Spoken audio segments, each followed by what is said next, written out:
Life Rhythms with Ryan Skyy. Observing the world around me, looking inward, trying to make sense of it all. Welcome to Life Rhythms radio show. I am your host, DJ producer Ryan Skyy. Life Rhythms is a radio show that revolves around my personal growth journey. As a singer, songwriter, and record producer, I spend a lot of my time observing the world around me, looking inward, trying to make sense of it all, and I've been doing it in song form. Up until now, I've been doing it in song form, and now I'm doing it in my radio show, Life Rhythms. So each episode of Life Rhythms, we feature a different personal growth topic. I have a guest on the show, another artist, and we will feature their song, and we talk about a personal growth topic related to the song. So today's episode, I'm very excited. We're doing two parts, but we're featuring the song Bed, which you heard a little clip of it coming into this segment. Bed is blowing up all over the world. It's a huge dance pop record. I love the record. It's by Joel Corey and David Guetta, and it features vocalist RAYE. RAYE is coming on the show today. I'm going to be interviewing her, and I'm going to be talking to RAYE about dating, because if you listen to the song, if you watch the music video online, which I highly recommend that you do, it's a super tongue-in-cheek song about dating culture in the modern world, about the swipe culture, what it's like, just the superficial apps like Tinder and Bumble, and how it encourages people to kind of find relationships or partnerships out of convenience, or hookup culture, and just all these things that we experience now that 10 years ago, 20 years ago, dating was a totally different experience. So we're going to bring RAYE on, and we're going to talk to her about the song and these sorts of things about the experience of modern dating in this app world. I also have a very special guest who's going to be my co-host today. Her name is Susan Winter. She is an expert, a relationship and dating expert. She's been doing this for 20 years, and she's been on Oprah. She has a book out. She's been all over the world. I recommend having her online, and I wanted to bring her on to get her professional take on this experience, because having been in the business for 20 years, she has seen the evolution of dating.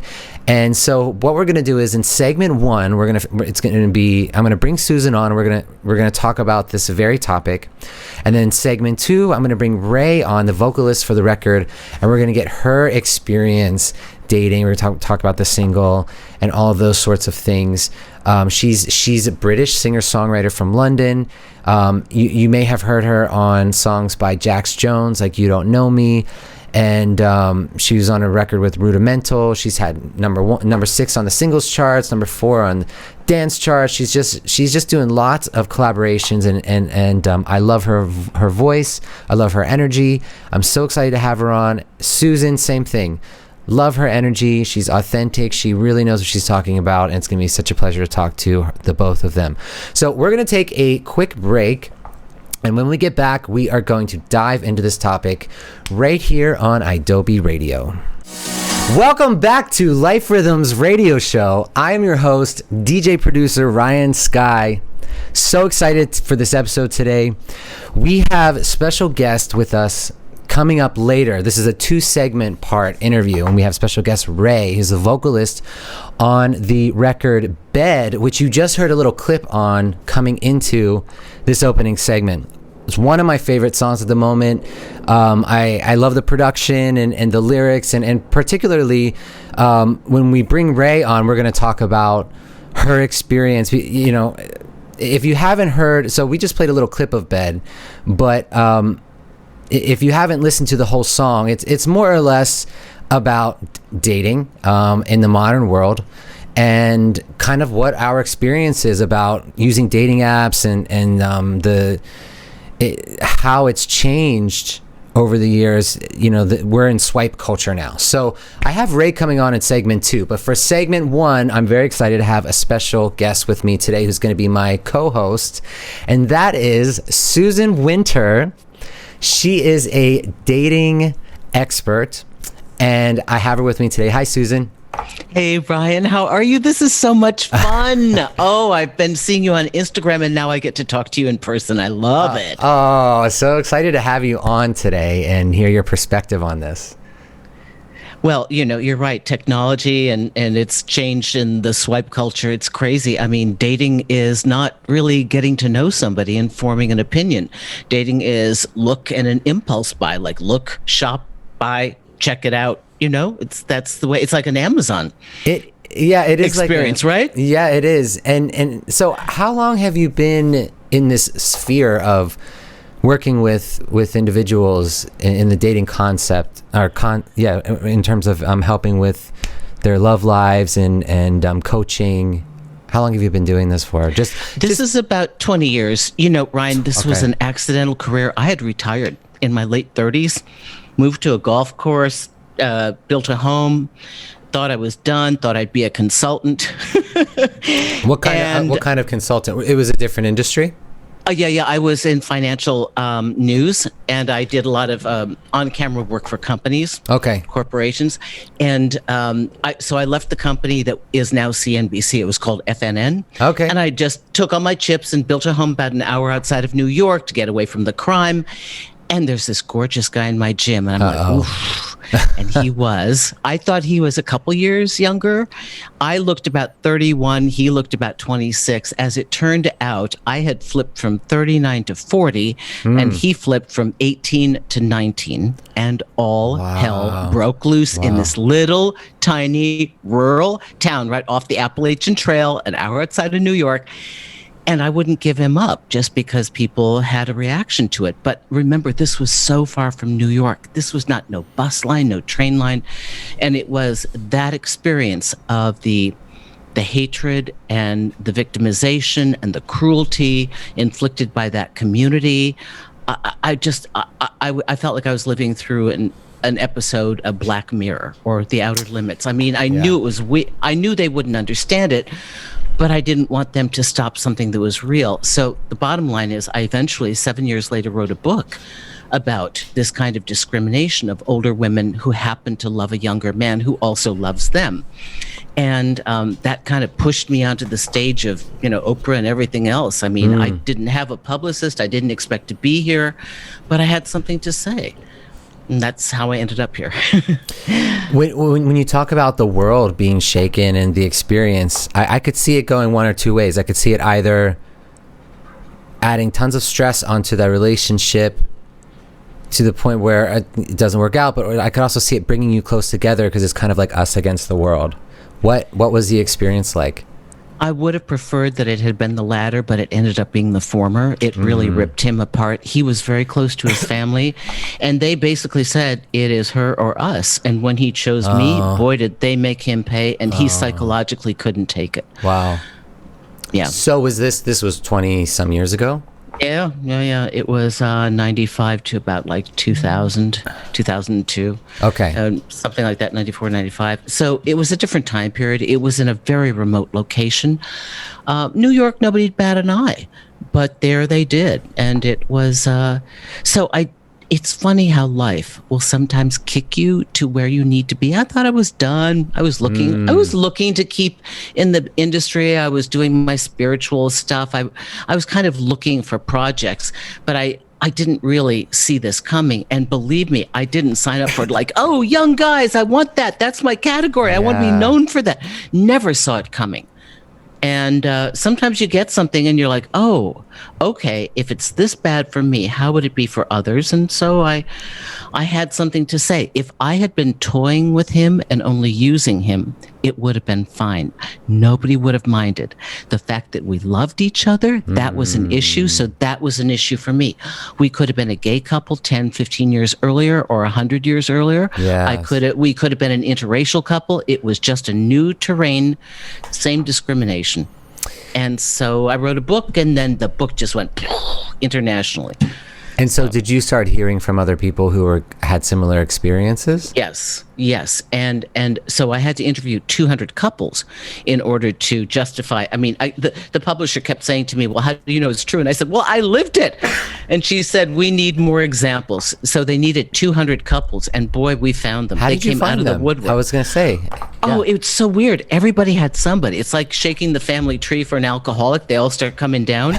You know, I had my plumber. My plumber's mom married a guy his age. Okay. The co-author, her neighbor had her neighbor was married to an older woman.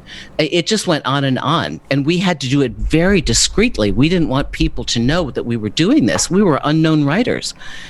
So it was extraordinary how we found one person after the next. Everybody knew somebody. And did you find it through lines, interviewing 200 people, aside from the stigma and maybe other people's reactions, what about the actual dynamic of the couples themselves? Well, here's how it connects kind of to where we're going. The resonance and connection between the couple had to be so much stronger because it had to withstand the constant assault from exterior criticism. And there was so much that they had in common.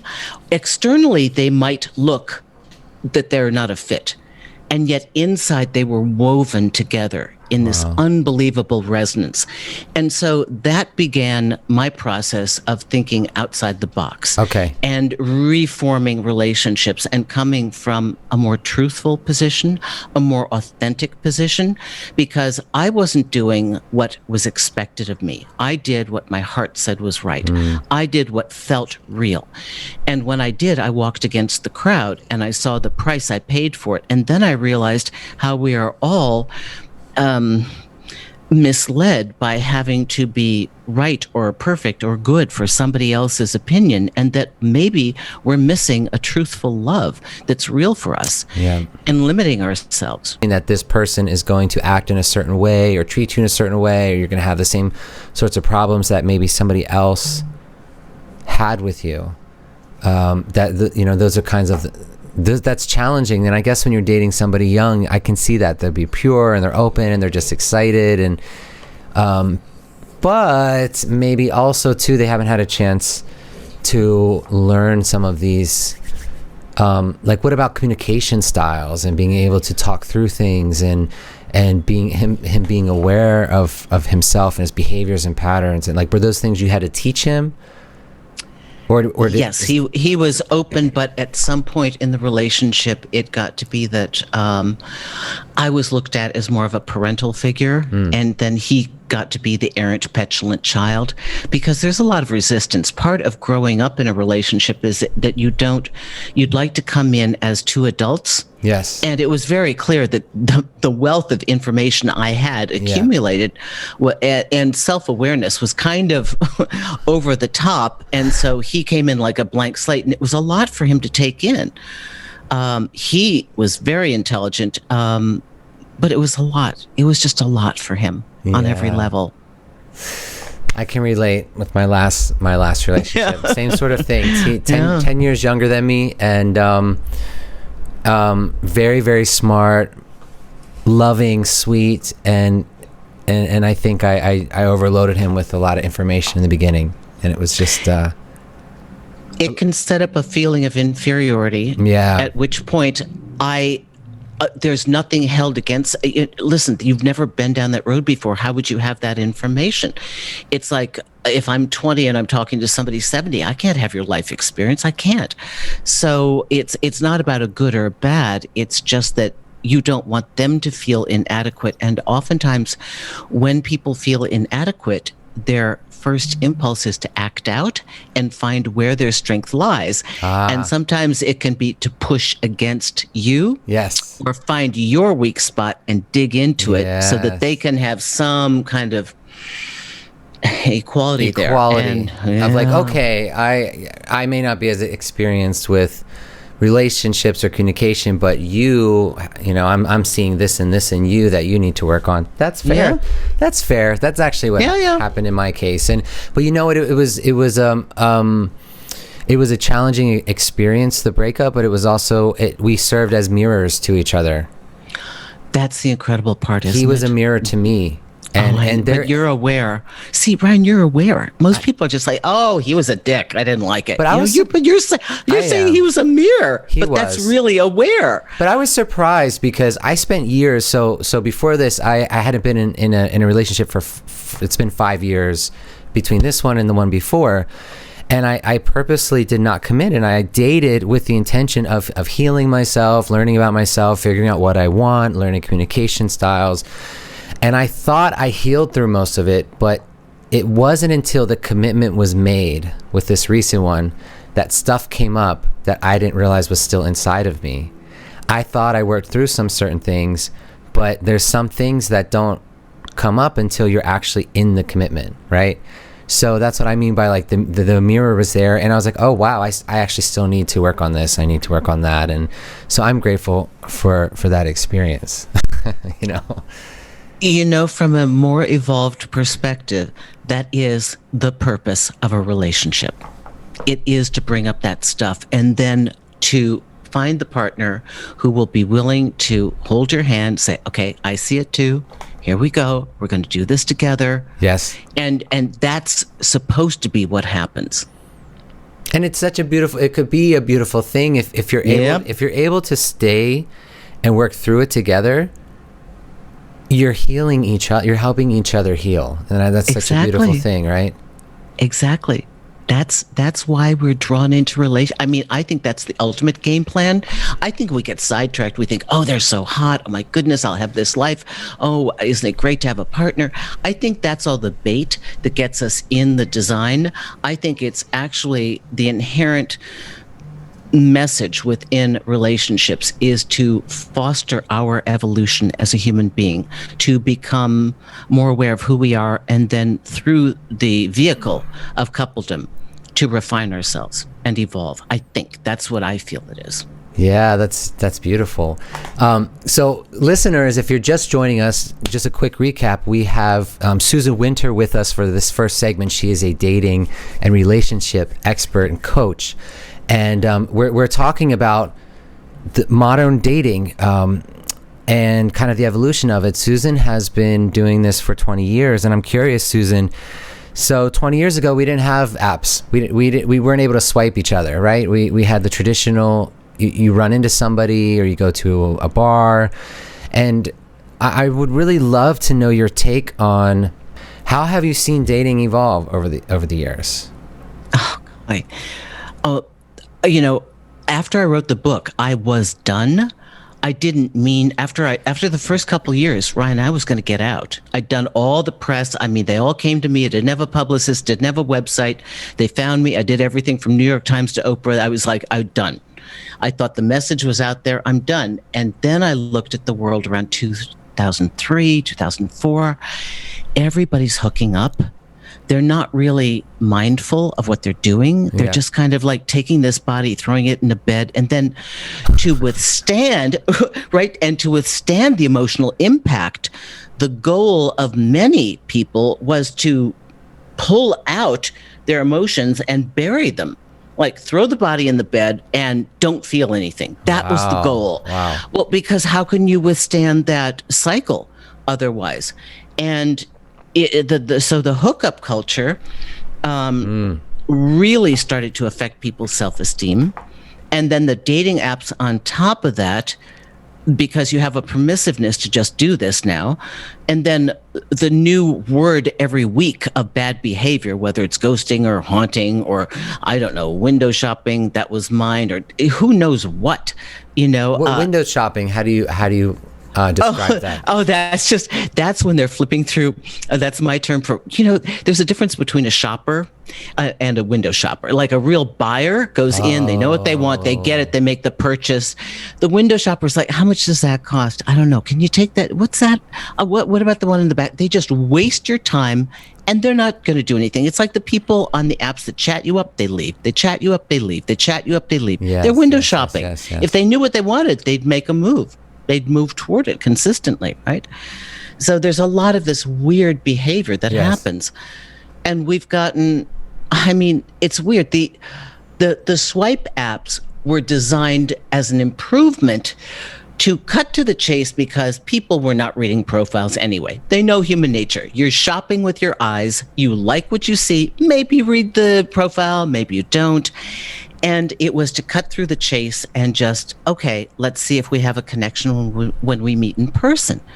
But it was kind of throwing the cart before the horse, because in the organic world, when you're meeting somebody, all of your senses are taking in information. They may not be somebody that you would feel, oh, this is perfect for me. Love the six pack, love the chiseled face, right? But they're witty and they're smart, and they're intuitive and they're quick, and maybe they're playful, and you're like, ooh, this is exciting, and you wouldn't have seen that otherwise.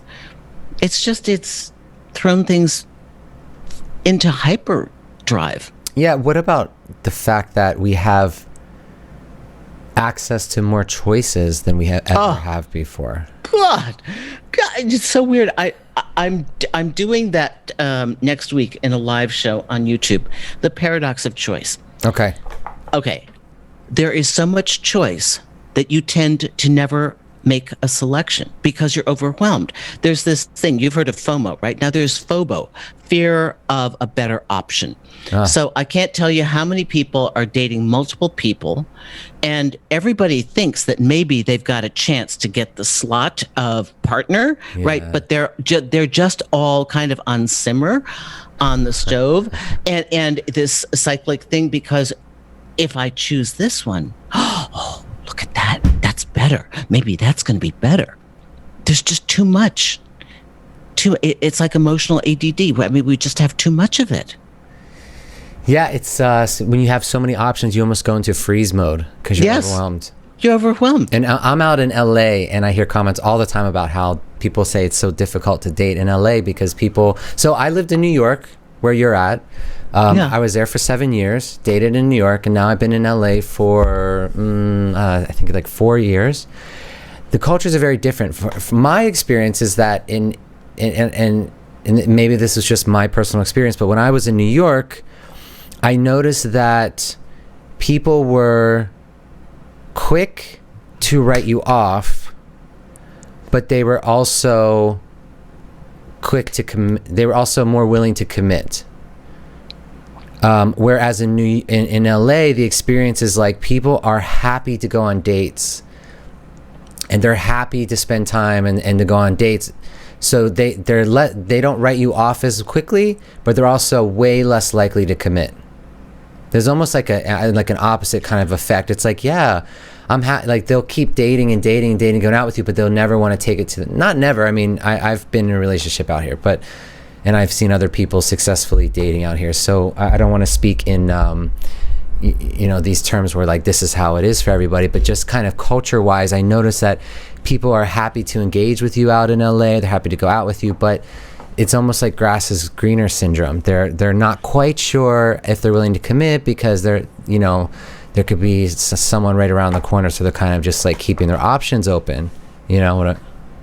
LA has so much pretty. Yeah. I don't think they give you a driver's license unless you're pretty. I think you just have to be pretty. I was scared to go there in my 20s. I'm like, oh my God, I can't go there now. I mean, and to move there now, I mean, I understand it. I think you're more open out there on the West Coast, and the conversations are interesting and deep and spiritual, but then you wonder, and the real nugget. The thing about New Yorkers is they tend to tell you what they think. Yes. And I like that brutal honesty. I'd rather know where I stand with you than have you be all sweet and I think I've got something and I don't. So I would prefer the former. I would prefer the New York dating. Yes. Discard me in the beginning because you're not interested, but at least don't waste my time. Yeah, the New York experience was more direct for sure. In LA, it's less direct about how somebody feels, and I think people are less direct within themselves. I think they're not quite sure how they feel or what they want. And yet, everyday people find their way to partnership, and sometimes we wonder how they do it. I wonder how I did it. I found recently, and it just happens naturally sometimes. So what I want to ask you is, what are the positives of the apps? Well, the positive of the apps, all these apps, they allow you to meet a much broader spectrum of people than you would normally. Because think about it. If we are dating in real life, we are meeting people in our community, we're meeting in person. You can't be everywhere. For all that we hate the dating apps, and they're a necessary part of dating because they are one more tier of opportunity. We all know somebody who got married because they met on the app, or they're coupled and they met on a dating app.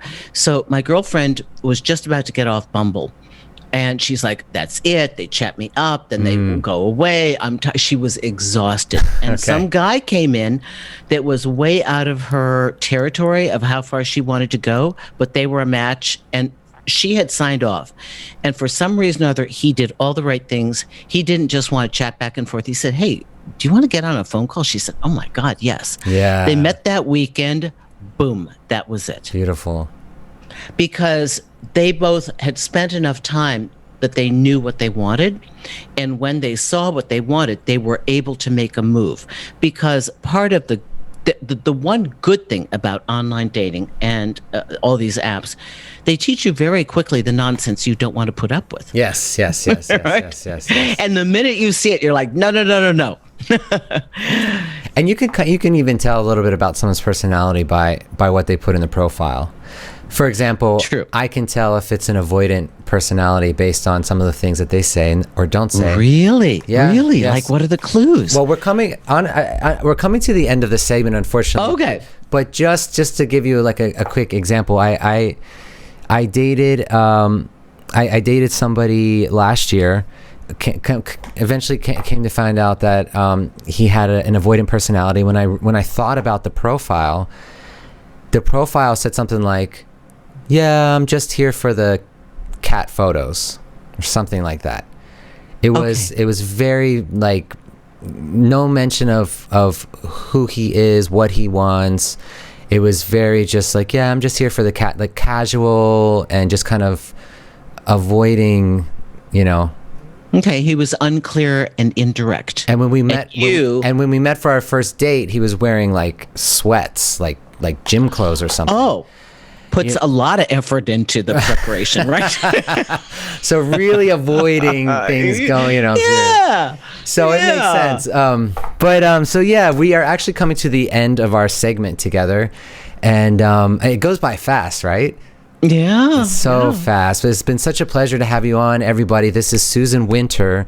And, we're going to take a short break. And when I come back, I'm going to have my guest RAYE on, who's the vocalist on the single Bed, which we're featuring today. And we're going to talk about these sorts of things with RAYE and the song Bed and her dating experience with the apps. But before we go, Susan, people who are curious to connect with you, can you tell them how they can get in touch with you or find you online?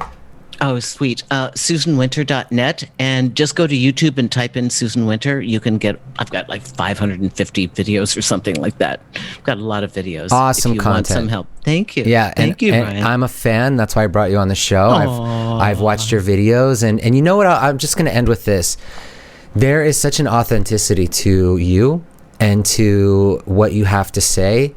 And when I watched your videos for advice for myself, for things that I was going through, they resonated with me. You just have such a way of speaking on topics that there's something inside of you that recognizes truth, even if and I saw that in your videos, and that's why I wanted to bring you on the show. I thought you'd be perfect for this, so thank you for joining us today. Oh, I'm honored, and thank you. That is probably the highest compliment you could give anybody in my profession. That's really important to us. Thank you so much. I mean that. So thank you for coming on. Everybody, we're going to take a short break, and when we come back, I'm going to be bringing RAYE on, and we're going to be talking to her about her single Bed right after this short break on Adobe Radio. Welcome back to Life Rhythms Radio Show. I am your host, DJ producer Ryan Skyy. Woo, it's going to be a good episode today. I'm excited because I have special guests with me, RAYE, joining us all the way from London. Hey, girl. Hello, darling. How are you? I love that there's a little bit of singing in there. That's very, very nice touch. A little subtle. Hello, darling. Hello. I'm so happy to be on the show. Already beat me there, though. You know what I'm saying? Welcome to the show, honey. We're glad to have you. And I also want to bring on my guest, my co-host. I'm not your guest. And manager, Scott Waldman. And I got work in the morning. early. But who needs sleep when we're loving it up? Oh, I see what you guys are doing there. Yeah. Do those happen to be lyrics from a song? I mean, I sleep on the left side. Do you sleep on the left side? Well, if you sleep on the left side. Would you move to the right if I would do it for you? It depends. I sleep on the right side because it's closer to the AC, and I need that white noise blowing on my face. So if I move to the left side, I'm moving away from the AC, and I must really, really love you if I make that move. That's a pretty big move for me. Yeah, I really hear that. I love AC background noise as well. I find it really calming. Yeah. Or like a fan, or just anything making some sort of whirring sound. So nice. It's interesting living in the city because you're still in London now, yeah? Yes. So I grew up in the country, but then I spent 7 years in New York, and now I live in LA. Wow. But my entire family, from kids to my uncles, we all sleep with fans on, even during the winter, even when it's cold outside, snowing. Yeah, I do that too. Why is that? There's something Why do your family do that? It's something very just comforting about it. It helps me fall asleep, and if I don't have it, like if I find that I'm traveling and it's like dead silence, it's I have a much harder time falling asleep. I have to have like an app. I actually have an app on my phone that makes noise like a fan. Oh, like ambient, like that kind of does that oceany. It's white noise, right? Yeah. I have an app on my phone that plays screamo music every time I sleep. And you just fall asleep like a baby. For some of it. Well, that screamo music, that must be Max, your baby. Well, he actually has gotten better at sleeping, but I always say that he would be a wonderful addition to the Used or Story of the Year. We should have him on the show when he can speak. Screamer. I manage his schedule, and I can tell you he naps from 8:40 a.m. Pacific time to about 9:45 a.m. Pacific time, and again from 1 p.m. Pacific time to 3 p.m. Pacific time. So if you could work with his schedule, I'll let you know. Okay. Wow. So real quick for listeners, but we're in America. This is broadcasting, and I just we've got Raye on the show, and she's such a gem. For those of you listening, just to bring you up to speed, if you're not in on it, which you should be, but Raye, she's a British singer-songwriter from London. She is currently, she has a song out called Bed, which you heard a little clip of it coming into this segment. She co-released it with Joe Corey and David Guetta, which, girl, I'm proud of you because you started out doing more featured work as a singer, and then now here you are as a co-lead artist on this record. It's pretty. Yeah, that's pretty. I'm glad you noticed that. I did. I'm trying to take them steps, bit by bit, and that's a big step. That's important. It's, especially because I follow your career. It's funny because there's times where I'll come across songs and I'll be like, yes, I love this song. Who wrote this song?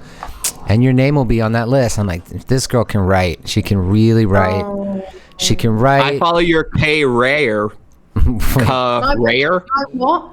Career. The word career. I follow Your career. I love that. That was a good pun, Career. I've never heard that before. Just cite me every time you do it. That's all I need, and I get 3% royalty.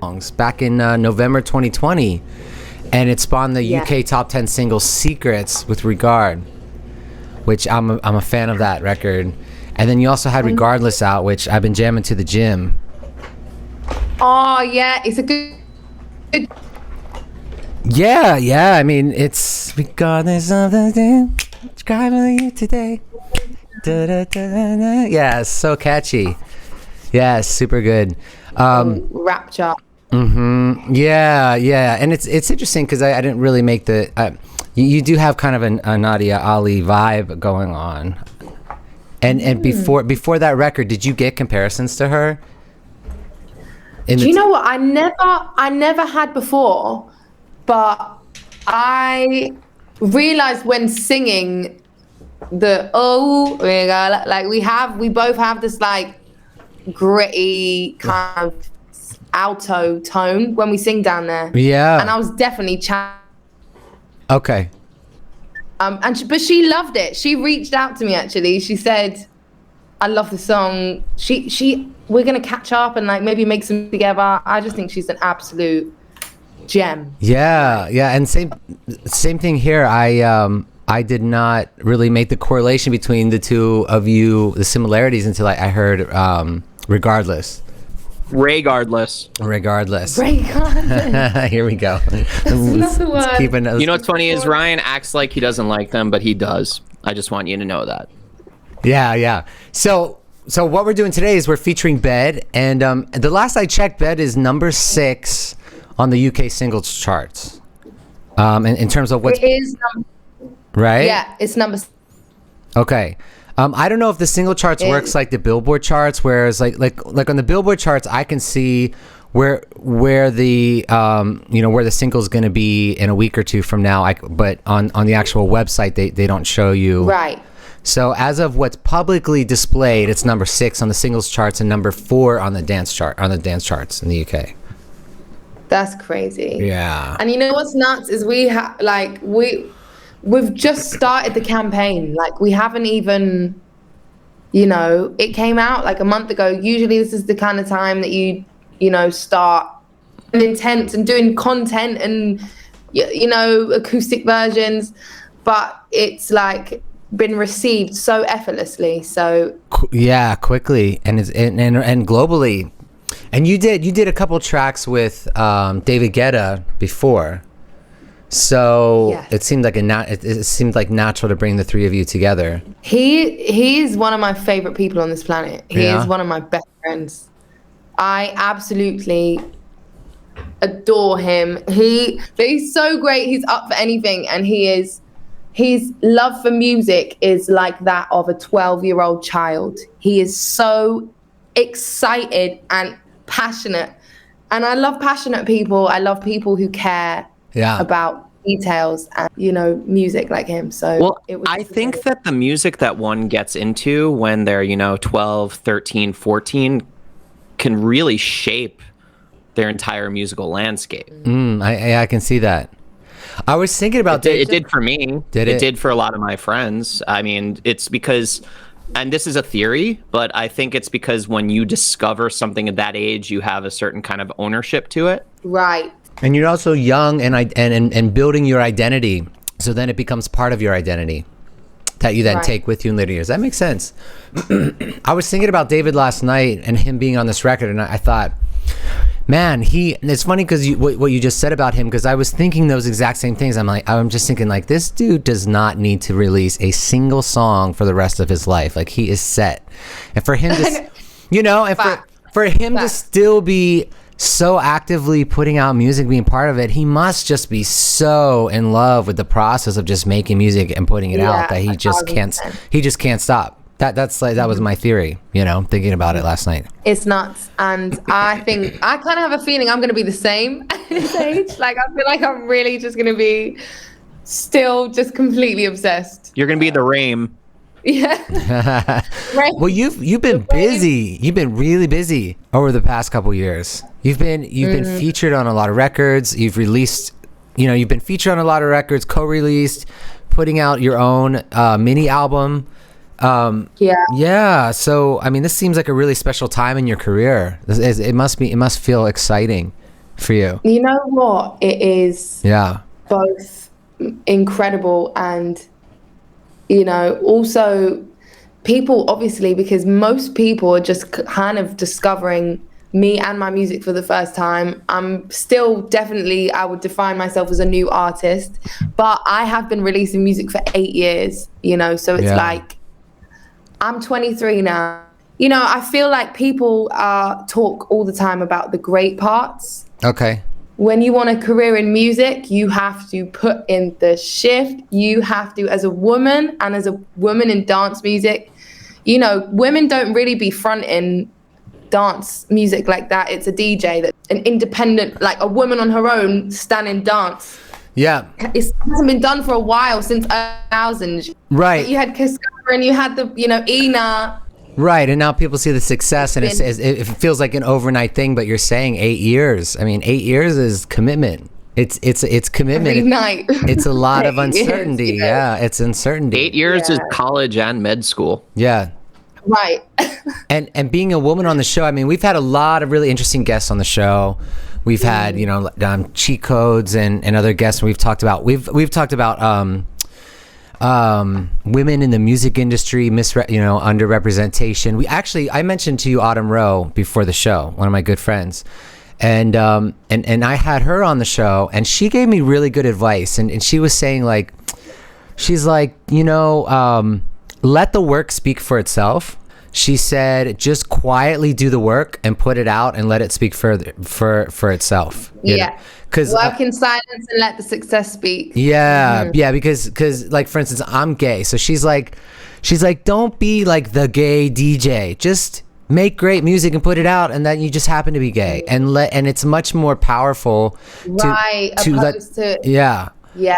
And because she's black, and she's like, do you know how? She's like, first of all, I'm female and I'm black and I'm a songwriter. She's like, I'm usually the only woman in the room, and definitely usually the only black person in the room. She's like, do you think I make a big deal about it? Do you think I'm like, I'm a black woman and no. She's like, I just go in and I do my work and I make the music, and the success of the songs and the beauty of the songs, that is like her testament. That's how she breaks barriers in the industry. And just on that note, we had Kaisa on the show, another female artist, and we literally spoke about toxic masculinity. Oh yeah. So we're on your side, Ray. Yeah, we're with you, girl. Oh, guys, thank you. that and also just the openness and awareness to even just feel like you're able to talk about it, without upsetting anyone, like being able to express yourself as we can't control how other people perceive information. So if you're being open and upfront and honest and someone's upset, you're being yourself and that's how they respond. However, we could choose to respond in the most respectful manner. You know what I mean? We can only control ourselves. Yeah, I agree with that. So 100%. For the remaining portion of the interview, I really want to get into the topic of the episode. I know the topic. Yeah, which is all good. We're making our way there. And so the song is called Bed. I've got Raye on the show. Ray's the vocalist of the track. She's also co-writer of the track, co-lead artist on the track, which I'm very proud of you for that. The song is super catchy. It just has been released and it's already flying up the charts. But what I want to talk about, I was reading WeRaveYou.com, and they had a description of the video, which I want to read because I think it quickly sets up what we can talk about for the remaining portion of this interview. So this is what they had to say. So they say, Bed sees Joel, Corey, and Raye team up as hosts of an online shopping channel. This is the music video. You guys are hosts of an online shopping channel in which you sell robotic clones of yourselves. And viewers at home in the music video, they're desperate to get their hands on their own version of this perfect pair of you two. So the purchasers are soon left disappointed when they realize that although Joel's got this like Ken doll-esque abs and chiseled jaw, he actually lacks in the music video originality. As each passerby in the street they see walking past with their own Joel Corey, so it's like everyone's got their own Joel Corey, so there's no originality there. And then the feeling is similar for the male purchasers who purchase their Raye dolls, who initially, they're into this is again the website, your seductive curves and sultry smile. This is the description on the website. Only to find that your personality in the music video is dull and predictably too robotic. So the video, this was kind of like their breakdown, is that the video is seen kind of like as a pun intended, a swipe at the online dating scene, with superficial apps like Tinder or Bumble encouraging users to find fake relationships or partnerships of convenience that's based on physical attraction without forming any kind of spiritual connection beforehand. Right. So I wanted to talk to you about just watching your music video and listening to Bed. It just got me thinking about attraction and courtship and dating. So last week we had Frank Walker on, and we talked about romance and kind of like, because he has a song out called Kiss Me. We talked about like, is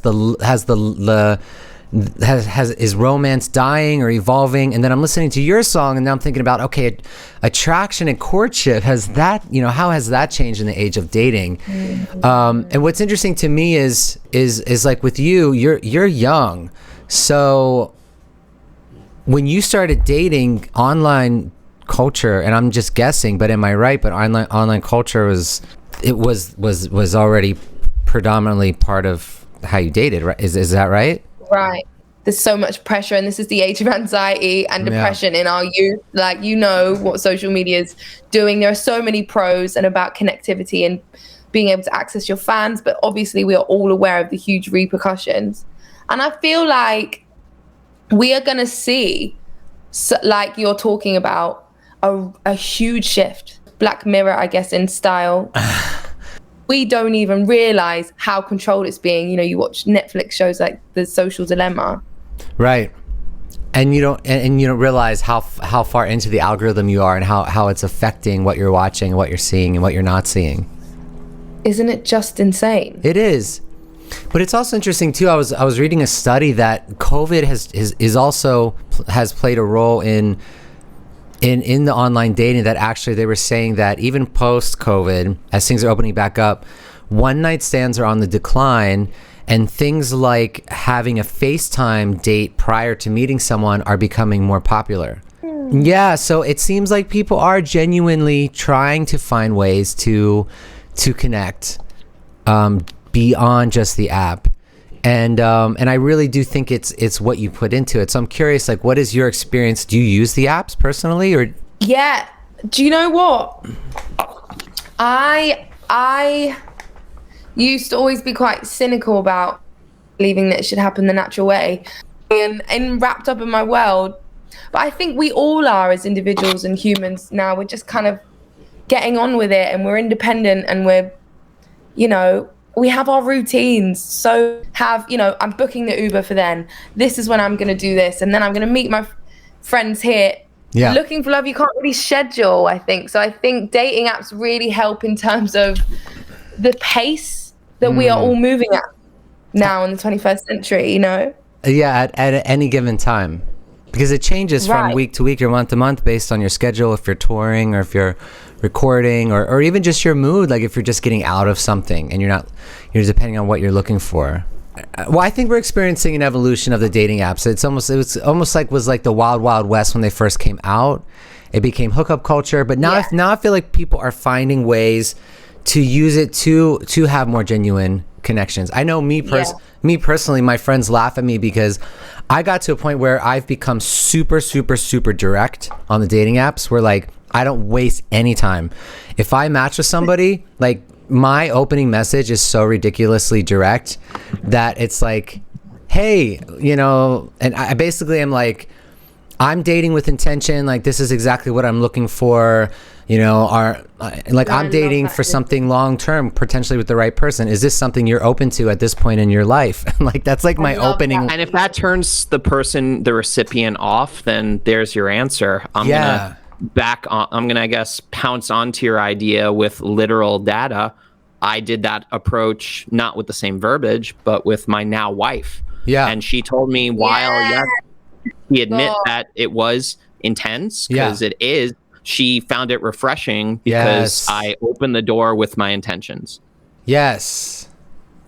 That's beautiful. I love that sentence. You're beautiful, baby. Oh, darling, don't you?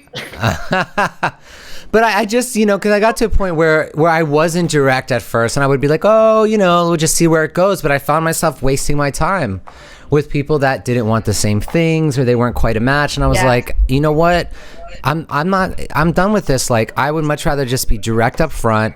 And actually, again, back to Autumn, before, she said, don't be afraid to scare someone away, because if it's the right person, you're not going to scare them away by being direct. It is that concept of finding someone who's on your level also in the 21st century pace. you know, finding that trust and loyalty and somebody who only has eyes for you, a loyalty thing. You know, I want one woman.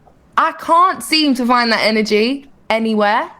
And I think that might be potentially a result of dating apps and how many options we always feel like we have at all times, and maybe again just a lack of humanness on that part. I don't know. Or do you think that's something separate? Well, I experienced that too for a while. I experienced like I couldn't find somebody that wanted. I'm more of a traditional guy, and I wanted that traditional courtship experience. And I wasn't finding it for a while. I was finding, especially in LA, there's tons of options. You always feel like there's, you know, there's another bus every 15 minutes. You know, it's like, Yeah.